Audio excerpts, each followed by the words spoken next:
Hello, everyone, and welcome to this special live session. I'm Natasha O, your certified somatic practitioner, life coach, and author. Today, we're talking about something that hits close to home for many of us, and that's rebuilding your identity after going no contact with a narcissist. And why does this matter? Because going no contact is a huge step in reclaiming your power. But what happens after? That's where the real work begins. And I'm here to help you navigate that journey and build a life that truly feels like yours again. But before we dive in, take a deep breath with me. So we're going to go in through our nose for 3, and then we're going to go through our mouth. Ready? 1, 2, 3. And breathe out and just let your body relax. So the first thing we're going to do is talk about why going no contact is necessary. And I'm sure all of you know why. So it's a huge, powerful step, and it's not about punishing anyone. It's about protecting your peace and creating space for healing. Emotional safety is essential for recovery. When we stay in situations we know good and well are not good for us, we chip away at our worth, our esteem, and our safety. And distancing yourself allows you to see the truth without any type of manipulation. The focus shifts from them to you, your needs, your healing, your growth.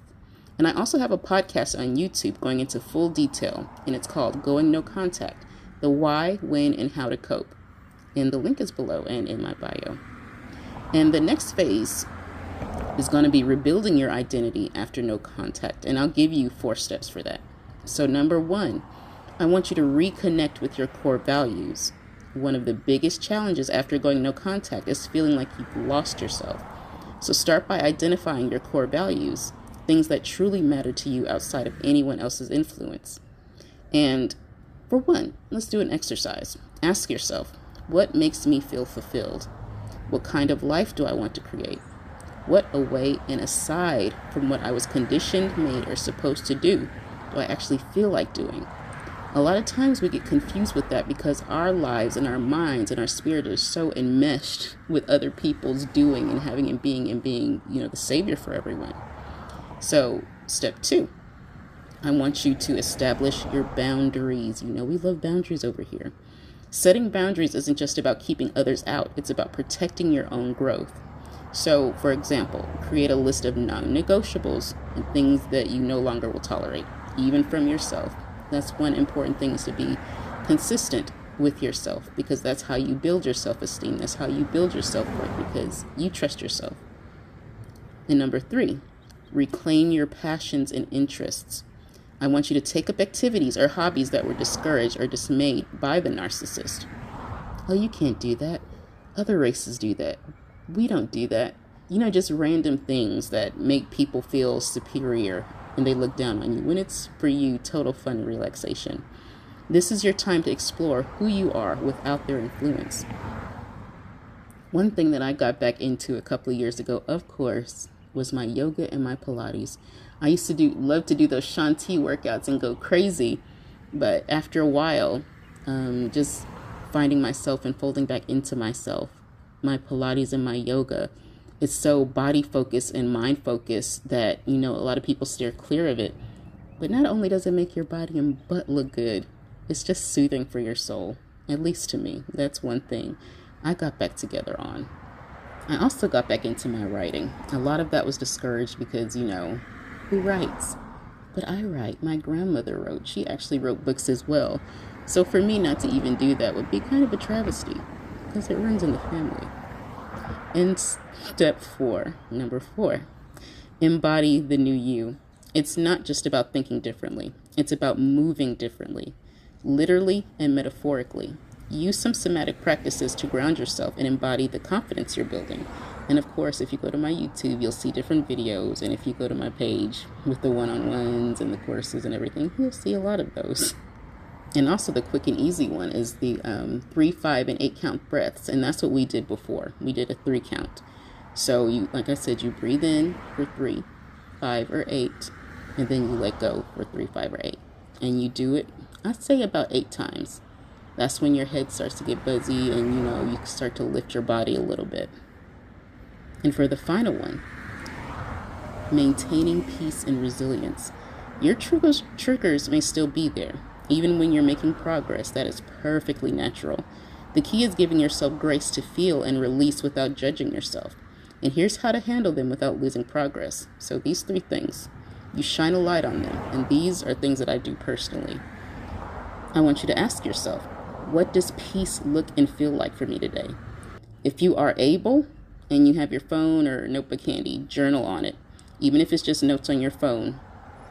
Or you can type it up with your bestie, Chat GPT, because I know a lot of people do that. And that can be a little bit soothing.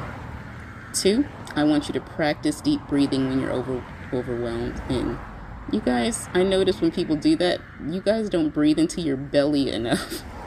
I mean, when you want to cry, breathe deep into your belly. Let your belly swell and feel that rage, feel that anger, and feel that resentment.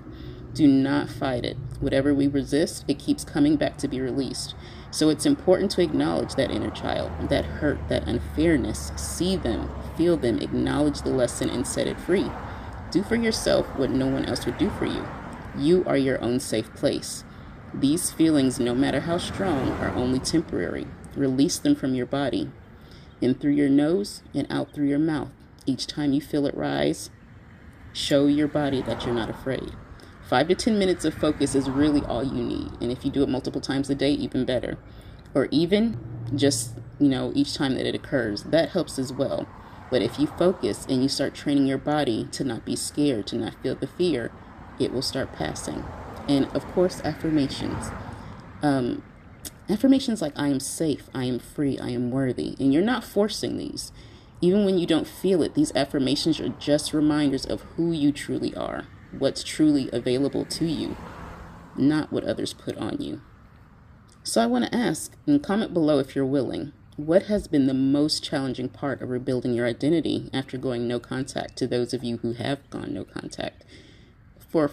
Pretty much for me, it was the absolute chronic reflex of people pleasing and being loyal to those who absolutely did not deserve it. And finding out over and over that although I always gave help, no one could ever help me out. And that sucked. There is nothing worse than just feeling at your lowest and you're like, wait a minute, nobody's here. I am here by myself to fend for myself. I mean, like ever. But not letting myself release, essentially, that was something that I had to deal with.